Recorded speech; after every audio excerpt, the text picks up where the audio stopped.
두 번째 서니까 좀 더 편해진 것 같아요, 여러분하고. 오늘도 하나님께서 은혜를 주실 줄을 믿습니다. 예. 세상이 줄 수도 없고 알 수도 없고 깨달을 수도 없고 체험할 수도 없는 그런 은혜가 오늘 이 밤에 저와 여러분 가운데 임하게 될 줄을 믿습니다. 말씀은 받는 겁니다. 듣는 게 아니고 귀로 듣지 마시고 말씀을 가슴으로 받는 날이 되시기를 바랍니다. 관념적인 신앙을 벗어버려야 돼요. 세상에 많은 사람들이 성경을 알고 예수를 알고 성경의 지식을 갖고 있지만 그 말씀이 가슴으로 내려오지 않으면 아무 의미 없어요. 머리로 아는 예수는 여러분과 저희 인생에 아무런 변화를 줄 수 없을 줄로 압니다. 가슴으로 내려와야 돼. 말씀이 여러분 가슴에 부딪혀 와야 되잖아요. 예수 때문에 고민하고 고통받고 위로하고 하나님의 은혜가 여러분 가운데 부딪혀 올 때 인생의 결론이 나는 그런 인생이 되시기를 바랍니다. 추운 밤에 이 시간 여기 와서 예배드리는 여러분, 그냥 왔다 그냥 가지 마시고 은혜 받고 가시기 바랍니다. 예, 하나님께서 은혜를 부으실 줄을 믿습니다. 모든 예배는 하나님 앞에 은혜 받는 시간이에요. 그리고 예배에 여러분 인생을 거셔야 됩니다. 그래 예배에 성공해야 인생이 성공할 수 있어요. 예, 다른 걸로 성공하는 게 아닙니다. 인생이 예배에 성공해야 인생을 성공할 수 있습니다. 오늘 이 예배도 하나님 앞에 성공하는 예배가 되시기를 바랍니다. 오늘 본문의 말씀에 가장 첫 번에 나오는 말씀이 있어요. 오늘 본문에 누가복음 22장 54절에 보면 예수를 잡아 끌고 대제사장 집으로 들어가는데 베드로가 어떻게 따라갔어요? 멀찍이 따라갔어요. 멀찍이 따라갔어요. 멀찍이 따라갔다는 말은 거리를 보면 멀찍이라는 개념은 따라가기도 쉽지만 여차하면 도망가기도 쉬운 거리예요. 베드로가 예수님 따라가는데 바짝 붙어서 안 따라가고 멀찍이 따라가요. 예수님이 대제사장들과 바리새인들과 로마 군병들에게 잡혀가는데 그게 너무 두려워서 혹시 나도 해코지 당하지 않을까 멀찍이 따라가는 거예요. 지금 혹시 무슨 일 생기면 여차하면 튀려고 하는 거예요. 복음이 맞으니까, 예수 믿는 게 맞으니까, 안 믿으면 지옥 갈까봐, 예배 안 드리면 사고 날까봐, 가족 대대로 믿어왔으니까 믿긴 믿는데 멀찍이 믿어. 하나님 적당히 믿어요. 주일날 한번 예배 드리고 적당히 예수님 믿다가 가는 거예요. 그게 많은 이 시대의 그리스도인이라고 여러분 생각하지 않습니까? 혹시 여러분은 그런 인생을 살고 계시지는 않은지요? 따라가는데 환경이 우리를 어렵게 하면 그 환경에 넘어지고 또 쓰러지고 포기하고 하나님 따라가는 일에 열심 내지 못하고 그렇게 살아가는 것이 우리 인생이 아닌지 여러분 돌아봐야 될 줄로 믿습니다. 멀찍이 따라가면 자꾸 다른 게 보이는 거예요. 하나님 옆에 가까이 가면, 예수님 가까이 따라가면 예수님만 보일 텐데 멀찍이 따라가다 보니까 오늘 본문의 앞부분에 보면 22장 52절에 로마 군사들이 뭘 가지고 왔어요? 검과 뭉치와 이런 것들을 가지고 예수님 잡으러 따라왔어요. 그런 게 보이기 시작하는 거예요. 예수님 멀찍이 따라가다 보니까 내 인생의 문제와 어려움과 고통과 실패와 좌절이 보이기 시작하는 거예요. 불신앙이 내게 들어오기 시작하는 거예요. 하나님보다 다른 것이 더 무섭게 느껴지는 거예요. 그러니까 멀찍이 따라가면 안 되는 겁니다. 하나님 옆에 가까이 붙어가야죠. 예수님 옆에 바짝 붙어가야 되지 않겠습니까? 우리의 신앙생활은 예배당에서는 확인할 수 없어요. 예배당에 오면 다 똑같거든요. 찬양하고 기도하고 하나님 앞에 말씀 듣고. 어디 가서 확인할 수 있겠어요? 밖에 나가봐야 알아요. 여러분의 삶의 현장에서 여러분의 믿음이 확인될 줄을 믿습니다. 여러분이 사는 가정, 여러분이 하는 직장, 여러분이 가는 학교, 거기 현장에서 여러분의 믿음이 확인되는 것을 여러분 아시기를 바랍니다. 내가 정말 복음에 증인된 거 맞냐? 내가 정말 예수의 제자 된 거 맞냐? 그리고 전도에 관심 가진 하나님의 종이 맞냐? 어디서 확인돼야 돼요? 현장에서 확인이 돼야 돼요. 예배당 안에서 열심히 하고 현장 밖에 나가서는 세상 사람과 동일하게 살아간다면 그게 여러분이 구별된 하나님의 백성이라고 말할 수 있겠습니까? 왜 그렇게 될 수밖에 없겠어요? 멀찍이 따라가기 때문에 그렇습니다. 현장 삶 속에서 그리스도인다운 삶을 살지 못한다면 그것은 예배당에 100번, 1000번 와서 예배드리는 것과 아무 의미가 없는 거예요. 여러분 인생에 하나님의 살아계신 흔적과 능력과 말씀의 능력이 나타나지 않는다면 그 인생이 세상 사람과 뭐가 다르냐는 말이에요. 예배 드리는 것으로 끝나는 것이 아니라 말씀이 내 삶에 적용되어져서 내 삶의 현장에서 그리스도의 거룩한 종으로 설 수 있는 믿음을 소유하게 되시기를 바랍니다. 디모데전서 2장 4절에 보면 하나님의 소원이 나와 있어요. 하나님은 디모데전서 2장 4절에 뭐라고 기록해 놨냐면 하나님은 모든 사람이 구원을 받으며 진리에 아는 데 이르기를 원하시느니라 라고 기록해 놨습니다. 하나님의 간절한 소원은 모든 사람이 예수 믿고 구원받는 거예요. 예수님이 이 땅에 십자가 지신 목적과 이유도 구원과 복음과 전도와 선교와 생명입니다. 그러면 교회의 본질은 뭐예요? 복음 전하는 겁니다. 교회의 본질은 예수 그리스도 붙잡고 그 주님 선포하는 일에 생명 걸고 가는 겁니다. 그것이 바로 예수님이 우리에게 원하시는 삶이에요. 그런데 그 삶이 우리 가운데 안 되어진다면 우리가 점검해 봐야 될 줄로 압니다. 바울은 사도행전 20장 23절 24절에 뭐라고 고백했습니까? 사람들이 말렸어요. 사람들이 너 예루살렘 가지 말라. 왜? 성령이 각성해서 내게 증거하여 결박과 환난이 기다린다 하시나 그렇게 썼습니다. 바울은 올라가면 핍박과 환난과 고통과 문제가 있다는 거 알았어요. 모르고 간 게 아니라는 거예요. 여러분이 세상 가운데 나가는데 여러분들 반겨주고 예수 믿는다고 환영해주고 그런 세상이 아닐 수 있잖아요. 알고 가는 거예요. 알고. 모르고 가는 게 아니라. 그래도 가야 되는 이유는 내가 달려갈 길과 주 예수께 받은 사명, 하나님의 은혜의 복음 증거하는 일을 마치려 하기 때문이다라고 얘기합니다. 내가 어려움과 문제와 고통과 나를 핍박하는 것이 있음에도 불구하고 발걸음을 옮기는 이유는 복음 전해야 될 사명이 내게 있기 때문에 그렇다는 거예요. 그리고 바울은 뭐라고 얘기합니까? 그 일을 마치려 하면은 나의 생명을 조금도 귀한 것으로 여기지 아니하니라. 바울은 얼마나 어려움을 많이 당했는지 여러분 아시잖아요. 사도행전에 복음 전하면서 당한 바울의 어려움들.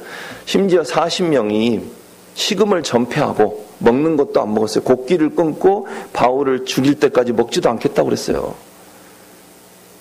그럼 생명 걸고 바울을 죽이겠다고 나선 사람들이잖아요. 그럼에도 불구하고 바울은 끝까지 복음 전했어요. 어떤 상황과 형편에서도 믿음의 심지를 꺾지 않았다는 거죠. 저와 여러분이 그런 믿음을 갖게 되시기를 바랍니다. 과연 나는 예수 그리스도를 향해 어떤 방향과 마음과 생각으로 살아가고 있는지를 점검해 봐야 돼요. 내가 예수 믿는 이유가 내 인생 잘 되고 내 자녀 잘 되고 내 남편 직장에서 승진하고 그게 목적이었다면 반드시 예수를 믿을 필요는 없는 거예요. 그런 거 믿는 거는 다른 종교에 다 있는 겁니다. 불교 가서 열심히 3000번 절하고 108번 절하고 하는 분들의 소원이 뭐예요? 똑같아요. 심지어 무당을 찾아다니고 미신을 섬기는 사람들이 끊임없이 비는 기도의 제목이 뭡니까? 내 자녀 잘 되고 내가 직장에서 승진하고 내 남편 건강하고 그게 목적이에요. 여러분의 기도의 제목이 그런 목적과 동일하다면 우리가 왜 꼭 예수를 믿어야 되겠습니까? 다른 종교와 차별화된 그리스도인 기독교가 갖고 있는 차별화는 뭡니까? 생명 살리는 겁니다. 예수만이 구원의 유일한 길이라고 선포하고 있고 그분을 선포하는 일에 저와 여러분의 인생이 집중돼야 되는 겁니다. 생명 걸고 주의 복음 증거해야 되지 않겠습니까? 하나님이 그걸 간절히 원하시는데 내 인생의 목적과 목표와 기도 제목은 내 것에 관계되어 있다는 거예요. 내 인생이 집중되어 있다는 거예요. 하나님은 세상을 보라 하고 불신자들을 보라 하고 복음 전할 현장을 보라고 말씀하시는데 내 마음에 부딪혀지지 않는다면 저와 여러분 점검해 보셔야 됩니다. 내 인생이 정말 제대로 가고 있는지. 복음이 맞으니까 예수가 구세주라고 믿고 있으니까 따라는 가는데 멀찍이 따라가는 거예요. 적당히 따라가는 거예요. 필요할 때 예수님 찾고 청구서 내밀듯이 내가 뭔가 필요하면 예수님께 부르짖고 아니면 돌아서서 내 길을 가고 현장에서는 전혀 그리스도인답지 않은 삶을 살아가고 그게 하나님 앞에 얼마나 이중적인 삶이라고 여러분 물어보셔야 돼요. 베드로가 예수님 따라가긴 했는데 멀찍이 따라가다가 결국 3번 부인하게 됐습니다. 환경에 넘어져서 그런 거예요. 자기를 무너뜨리려고 하는 수없이 많은 환경들을 보면서 그 환경에 넘어져서 결국 3번 부인하고만 베드로를 보게 됩니다. 저와 여러분도 마찬가지예요. 예수님 바짝 따라가지 않고 멀찍이 따라가고 환경 보고 무너지면 절대로 하나님 열심히 최선을 다해서 또 복음대로 살 수 있는 환경이 안 된다는 걸 여러분 아셔야 됩니다. 생명 안 걸고 오직 예수 안 됐기 때문에 무너지는 거예요. 하나님의 소원이 여러분 소원되면 하나님이 여러분을 책임지시는 겁니다. 그게 기도 응답의 축복이에요. 내가 뭘 달라고 기도해서 응답받는 게 아니라 하나님의 소원을 여러분 가슴에 품고 그 하나님의 소원이 여러분의 소원과 일치가 되어지면 하나님은 여러분이 구하지 않는 것도 응답을 주실 거예요. 제가 그렇게 약속한 게 아니라 성경이 그렇게 약속하고 있어요. 너희는 먼저 그의 나라와 그의 의를 구하라. 그리하면 이 모든 것을 내가 너에게 더해주리라. 하나님의 언약의 말씀이잖아요. 덤으로 거저주겠다고 한 것을 붙잡고 기도하지 말고 하나님의 나라와 의를 먼저 구해야 되는데, 하나님의 소원은 인류 구원이고 생명 살리는 일이고 전도고 선교라면 우리가 그 일에 집중하고 가야 되지 않겠습니까? 그러면 하나님이 나머지 거 주겠다고 하는데 왜 덤으로 주는 것만 붙잡고 기도하고 있냐고요. 여러분 예수 믿고 하나님 사랑하는 거 잘 압니다. 문제는 이제는 적당히 예수 믿지 말고 하나님이 원하시는 소원을 가슴에 품고 그 소원을 인생의 소원과 목적으로 삼고 살아가야 된다는 것입니다. 그렇게 되면 하나님의 은혜가 여러분 가운데 임하게 될 것이고 여러분이 상상할 수도 없는 일들이 여러분 인생에 일어나게 될 것입니다. 예. 한 시대의 생명을 구하는 세계 복음화할 교회가 우리 교회가 돼야 돼요. 하나님이 왜 이 많은 교회들 중에 우리 교회를 이곳에 세우셨겠습니까? 많은 교회 중에 또 다른 교회가 되라고 세우셨겠습니까? 저는 그렇다고 생각하지 않습니다. 목사님을 비롯해서 우리가 하나님의 복음을 가슴에 품고 그 복음 전하는 일에 집중하고 간다면 하나님의 모든 관심은 큰 교회에 있지 않고 다른 교회에 있지 않고 복음 전하기를 소원하고 갈망하는 교회에 집중될 줄을 믿습니다. 인생도 마찬가지예요. 여러분 인생이 복음 때문에 스트러글하고 여러분 인생이 복음 때문에 고민하고 복음 전하지 못해서 안타까워하고 죽어가는 영혼들을 향해서 안타까운 마음을 갖고 그런 마음으로 산다면 하나님의 관심은 여러분 인생에 집중될 줄을 믿습니다. 복음 전하기 때문에 여러분 아이를 여러분이 관리할 수 없다면 주님이 관리해 주실 줄을 믿습니다. 여러분 직장에서 복음 때문에 시간이 없어 일할 수 없는 거 있다면 하나님이 그 부분 책임져 주실 것입니다. 그 정도 믿음 갖고 믿어야 되는 거 아니에요? 말씀이 성취되는 현장이 여러분의 삶의 현장이 되어지기를 바랍니다. 이분법적 삶은 살면 안 돼요. 우리가 기독교인들이 신앙생활하면서 늘 잘못된 신앙생활 중에 하나가 뭐냐면 교회에서 신앙생활과 내 직장과 삶 속에서 신앙생활이 분리가 되는 거예요. 그러면 안 돼요. 여러분의 삶의 현장이 예배의 현장이 될 줄을 믿습니다. 기도해야 돼. 이렇게 하나님, 내가 밟는 모든 땅에 하나님 나라 임하게 하여 주시옵소서. 예. 내가 있는 현장에 그리스도의 복음이 증거되게 해주시옵소서. 나를 통해 내 주의가 복음으로 정복되게 해주시옵소서. 나를 통해 주의 축복의 통로가 되어서 나를 통해 하나님의 축복이 흘러가게 하여 주시옵소서. 선포해야 돼요, 여러분. 가서 이 직장은 나 때문에 복을 받는다 이렇게 선포할 수 있어야 돼요. 하나님은 여러분에게 관심이 있기 때문에 그래요. 회사에 유능한 사람, 유명한 사람, 사장에게 관심 있는 게 아니라 영혼 구하려는 소원을 갖고 있는 여러분에게 하나님은 모든 관심을 집중한다는 사실을 여러분은 기억하시기 바랍니다. 그러면 끝나는 거예요, 인생. 뭘 더 바라겠습니까? 우리는 세 군데에 우리의 생명을 걸어야 됩니다. 생명 건다니까 너무 무서워하지 마세요. 하나님이 여러분 생명 걸면 그 생명 뺏어갈 것 같으세요? 저는 그렇게 생각하지 않습니다. 많은 사람들이 이런 고민해요. 내가 예수 믿고 열심히 예수 믿고 내 자녀가 열심히 예수 믿으면 혹시 하나님이 내 자녀를 아프리카에 선교사로 가라고 하지 않을까? 그런 고민하시죠. 혹시 내 자녀가 열심히 믿는 건 좋은데 적당히 믿어라. 너 혹시 헌신해가지고 선교사 가지 마라. 이런 마음으로 계신 분도 있을 수도 있어요. 하나님이 그렇게 치사한 분 아닙니다. 걱정하지 마세요. 빌레몬서에 보면 빌레몬서가 1장으로 되어 있잖아요. 빌레몬서에 보면 오네시모라고 하는 사람이 나옵니다. 오네시모가 뭐 하는 사람이었어요? 노예였어요. 노예. 오네시모가 도망을 갔잖아요. 빌레몬에게 편지를 씁니다. 바울이 오네시모를 용서하라. 왜? 오네시모를 바울이 감옥에서 만났는데 제자가 돼버렸어요. 예수 믿고 복음 듣고 노예였는데 편지를 쫙 쓰는데 뭐라고 써요? 왜냐하면 빌레몬은 바울이 낳은 제자입니다. 그러니까 충분히 선생으로서 스승으로서 야, 이 사람 용서해줘라 라고 쓸 수 있어요. 그런데 장황하게 쭉 쓰면서 뭐라고 그랬냐면 나는 네가 자의로 이 일을 하기를 원한다라고 씁니다. 내가 요구해서가 아니라 너가 자의로 기쁜 마음으로 이 형제를 받아들이고 용서해주기 바란다라고. 너희가 도망쳤으니까 죽여도 되잖아요. 그때 당시에는. 하나님이 여러분을 향해서 동일한 마음을 갖고 계시다고 저는 믿습니다. 여러분이 좋아하는 달란트를 통해서 하나님 일하실 것입니다. 다 선교사로 가는 거 아니잖아요. 만약에 여러분이 선교사로 갈 하나님의 뜻이 있다면 여러분이 그걸 기쁨으로 받아들일 수 있도록 마음을 변화시켜서 보내실 것입니다. 그러니까 걱정하지 마세요. 그러니까 서운하는데 주저하지 마세요. 그러니까 여러분 인생 드리는데 주저하지 말라고요. 뭘 주저합니까? 하나님 치사하게 여러분 너무너무 가기 싫어한 거 보내시겠습니까? 그런 하나님 아닙니다. 정말 여러분이 좋아하는 일을 통해 하나님 영광 받으실 것입니다. 여러분이 갖고 있는 탤런트를 통해 하나님 영광 받으실 겁니다. 여러분이 자녀가 갖고 있는 탤런트를 통해 하나님 영광 받으실 것입니다. 그러면 기쁨으로 드릴 수 있는 거 아니에요. 헌신할 수 있는 거 아니에요. 서운할 수 있는 거 아니에요. 하나님 나를 보내주시옵소서. 그곳이 아프리카가 아니라 내 삶의 직장이라 할지라도 거기도 선교사가 필요한 겁니다.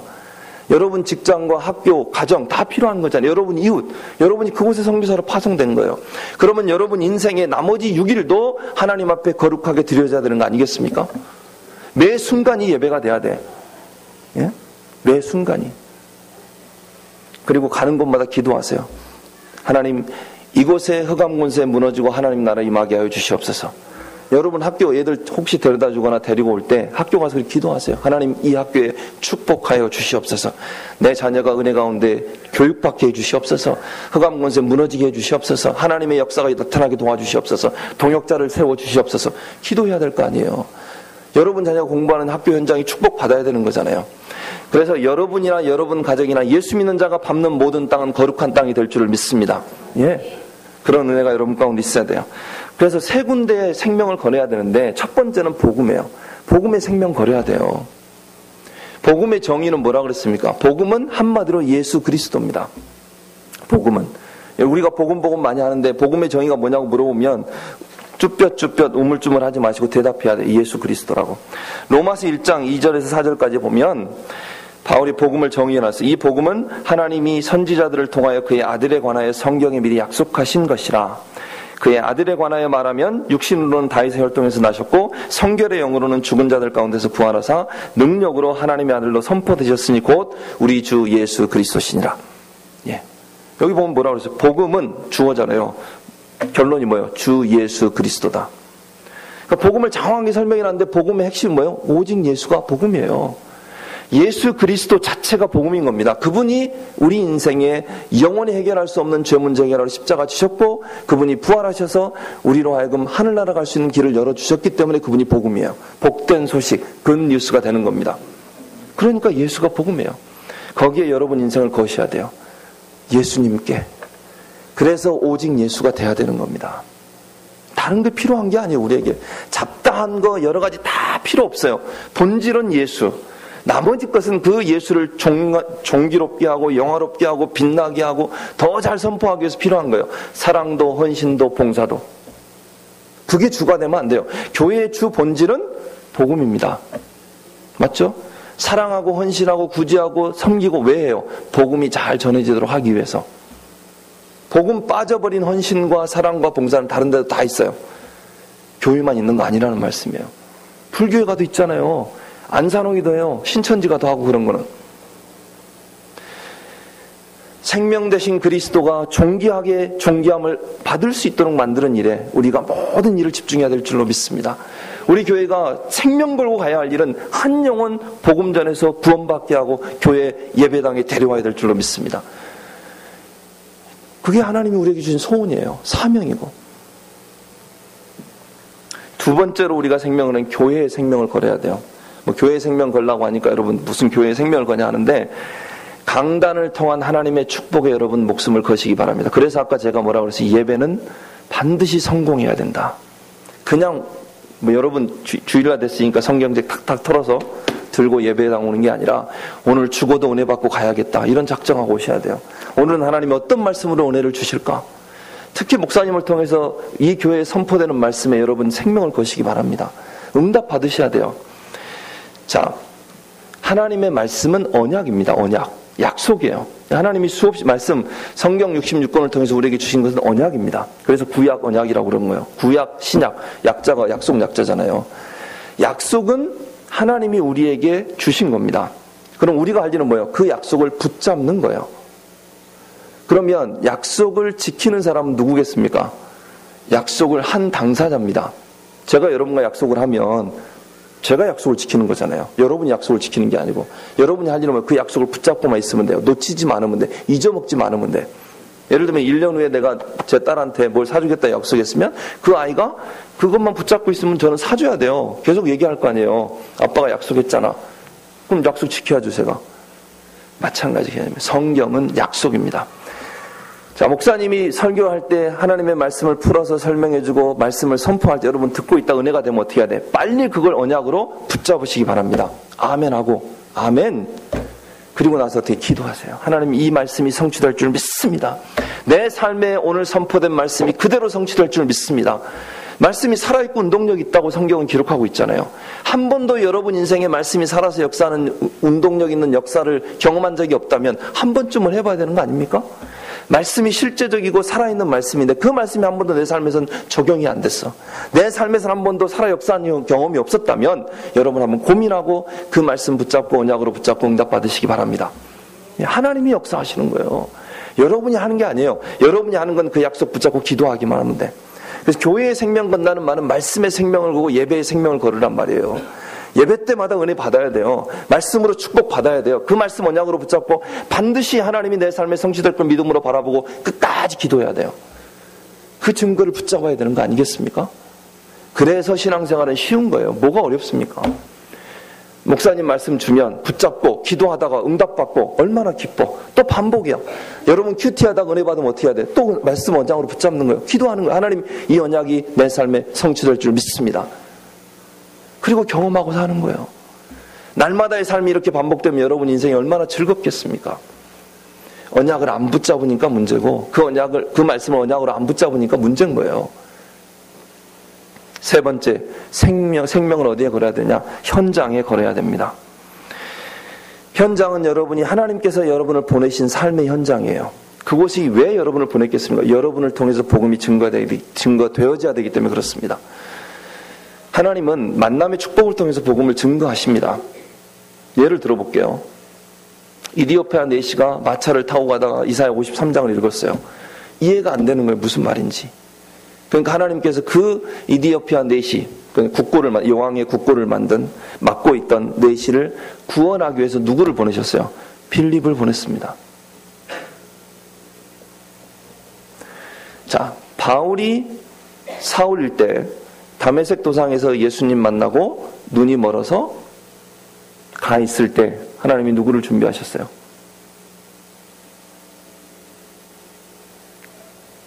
대답 안 하시겠습니까? 누구요? 아나니아. 예. 한참 있다 나오시네. 아나니아를 준비시켜서 뭐라고 그랬어요? 야, 너 지금 다소에 있는 바울 찾아가라. 그리고 뭐 하라고 해서 복음 전해줘라.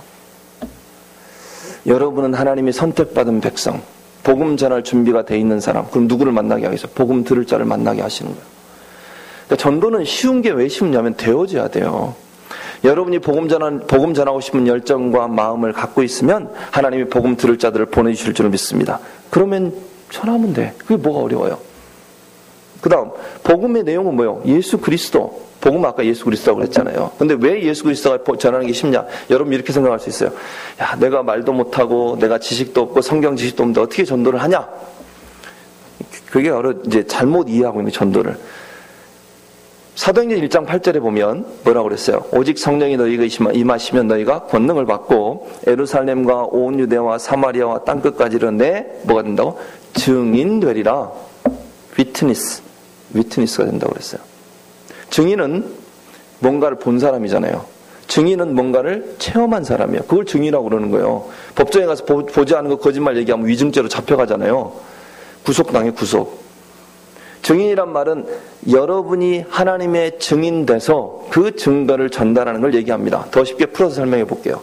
어린아이한테 예를 들어 여러분이 전혀 길을 모르는 곳에 갔는데 그 동네 사는 어린이한테 물어보는 아이한테 야, 이 동네 누구누구 집이 어디냐?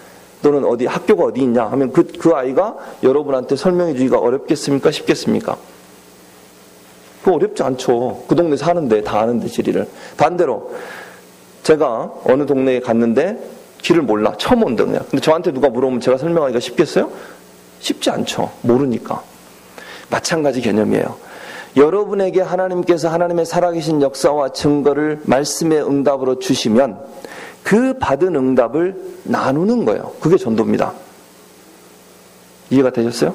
내가 누구를 설득하는 게 아니라 내가 주님 앞에 응답받은 응답을 나눠주는 게 전도예요. 그럼 그건 어렵지 않잖아요. 여러분 삶에 일어났던 일을 얘기하는데 뭐가 어려워요. 그래서 하나님이 증인되라고 하시는 거예요.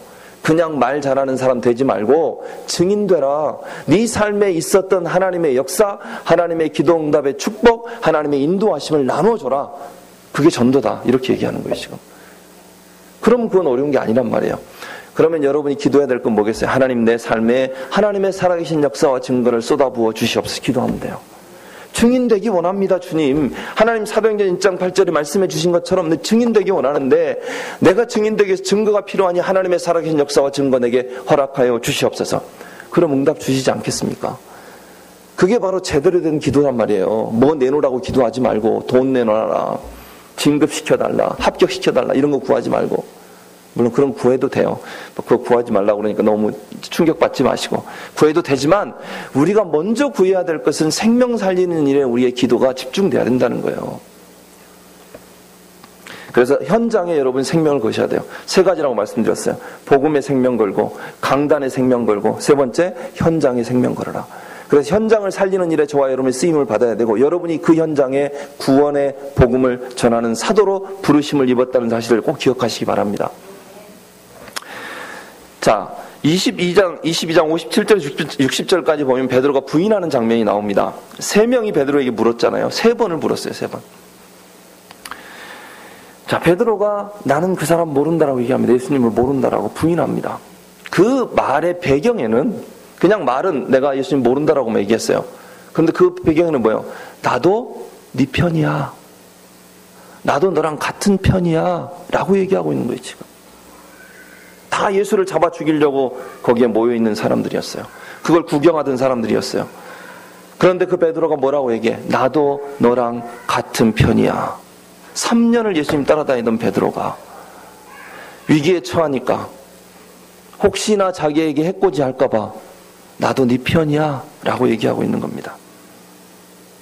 우리가 현장에서 불신자와 구별되지 못하고 불신자와 동일하게 살아간다면, 불신자도 우리를 보고 차이를 알 수 없다면, 그것은 좀 심하게 얘기하면 현장에서 예수를 부인한 것과 같습니다.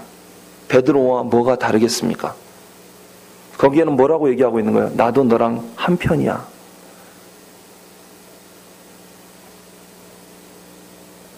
누가복음 22장 33절에 베드로는 예수님이 미리 예언하실 때 그렇게 얘기했어요. 야, 네가 나를 3번 부인할 거다. 내가 주와 함께 오게도 가고 감옥에도 가고 죽는 데까지도 가기를 준비했습니다 라고 얘기했습니다. 그랬던 베드로가 예수를 3번이나 부인하는 장면이 오늘 본문의 말씀입니다.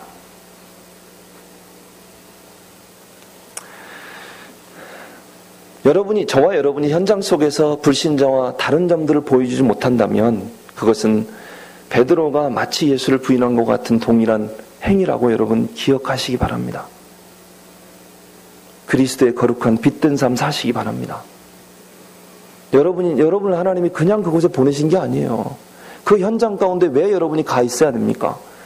복음 전하라고, 하나님 말씀 선포하라고 여러분 보내신 줄 여러분 믿으시기 바랍니다. 22장 61절에 보면 그 3번 부인하고 닭이 울자마자 예수님이 딱 돌아봅니다. 뒤를 돌아보세요. 주께서 돌이켜 베드로를 보시니 이렇게 돼 있어요. 눈이 딱 마주쳤어요. 드라마의 한 장면 같아. 예수님이 예언하셨잖아요. 네가 닭 울기 전에 3번 부인할 거다. 3번 부인 딱 했어요. 닭이 울었어. 예수님이 뒤를 딱 돌아보는데 베드로하고 눈이 마주쳤어. 여러분이 베드로라면 그 심정이 어떻겠습니까? 여러분이 부인한 그 그리스도가 여러분을 향해서 측은한 모습으로 바라보고 계신다면 어떤 눈으로 예수님이 베드로를 보셨을까요? 저는 2가지 정도의 눈이 있었을 거라고 생각이 됩니다. 주님의 눈은 첫 번째, 베드로야 봐라, 내 말 맞지? 내가 너 부인한다고 했잖아 라고 얘기하셨을 것 같아요. 그 말은 뭐예요? 하나님의 말씀은 반드시 성취되잖아 라고. 네가 그렇게 부인하고 아니라고 얘기해도 말씀은 1.1획도 변함없이 성취되는 거란다 라고 주님은 말씀하고 계셨을 걸로 생각합니다. 여러분이 어떻게 생각하든 믿든 믿지 않든 하나님의 말씀은 1.1획도 변함없이 성취될 것입니다.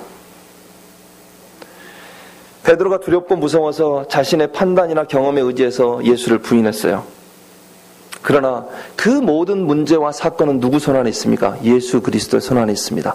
하나님의 손 안에 있는 거예요. 그것도 하나님이 이미 알고 계셨어요.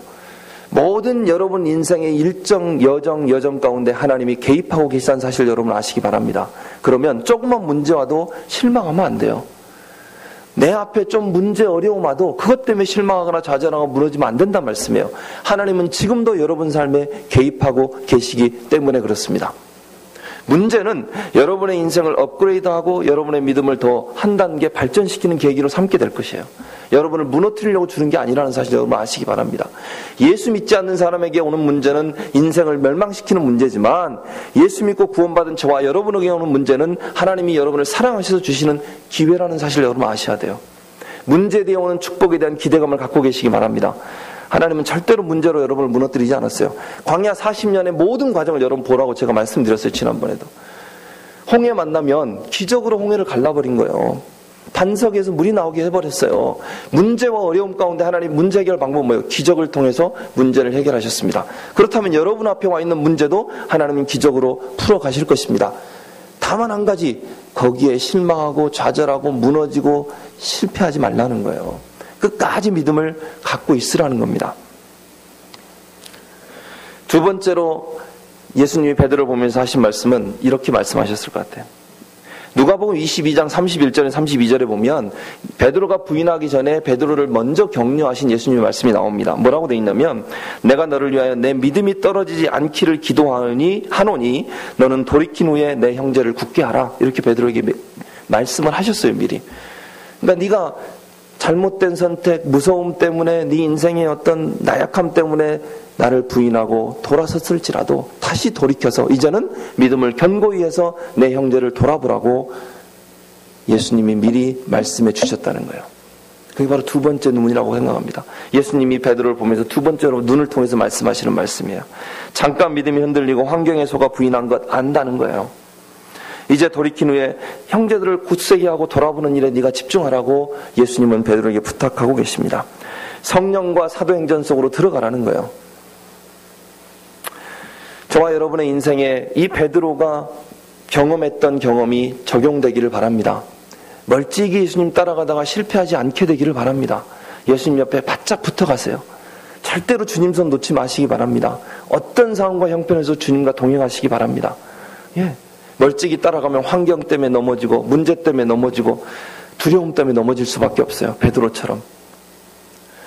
그리고 주님이 여러분에게 부탁하신 이 세 가지 사역을 꼭 감당하시기 바랍니다. 여러분이 집중하며 인생을 집중하며 살아가야 되는 세 가지, 복음의 생명 것이고 강단의 말씀의 생명 것이고 현장 복음화의 생명 것이기 바랍니다. 하나님은 여러분을 통해 일하실 것입니다. 복음은 여러분을 통해 흘러가게 될 것입니다. 우리 교회를 통해 하나님은 일하실 것입니다. 저는 그렇게 믿습니다. 규모가 커서도 아니고 무슨 잘난 사람, 똑똑한 사람이 있어서도 아니에요. 한 가지 마음, 내가 예수 그리스도 복음 전하겠다는 열정과 소망 가진 사람들을 통해서 하나님 일하실 것입니다. 나아만 장군을 살린 사람이 누구예요? 식모였어요. 그 집에 종으로 팔려온 식모가 나아만 장군을 살렸다고요. 그렇잖아요. 그 여자가, 그 여종이 나아만에게 복음 전하고 하나님 말씀 전해서 살아난 거지, 똑똑한 사람이 세상을 살리는 게 아니라는 걸 여러분 아시기 바랍니다. 이 세상은 물질이 없어 망하는 것도 아니고 기술이 발전을 못해서 망하는 것도 아니에요. 뭐가 없어서 망해요? 복음 없어서, 예수 없어서 죽어가고 있는 거예요. 죽음을 향해 달려가는 영혼들을 향해서 여러분이 안타까운 마음이 없다면 그건 하나님의 마음을 여러분이 갖고 있는 게 아니에요. 꼭 주님의 소원을 여러분의 소원으로 품게 되시기를 바랍니다. 하나님의 마음을 여러분의 마음으로 갖게 되시기를 바랍니다. 한 영혼을 향한 하나님의 안타까운 심정이 여러분 인생의 심정이 되시기를 바랍니다. 여러분 기도가 하나님의 나라와 의를 먼저 구하는 일에 집중되게 되시기를 바랍니다. 그래서 하나님이 주시는 큰 은혜를 받게 되시기를 바라고, 가는 곳마다 흑암 권세 무너지고 하나님 나라 임하고 여러분이 밟는 땅에 하나님의 거룩한 영광이 드러나게 되시기를 간절히 바랍니다. 우리 함께 기도하십시다.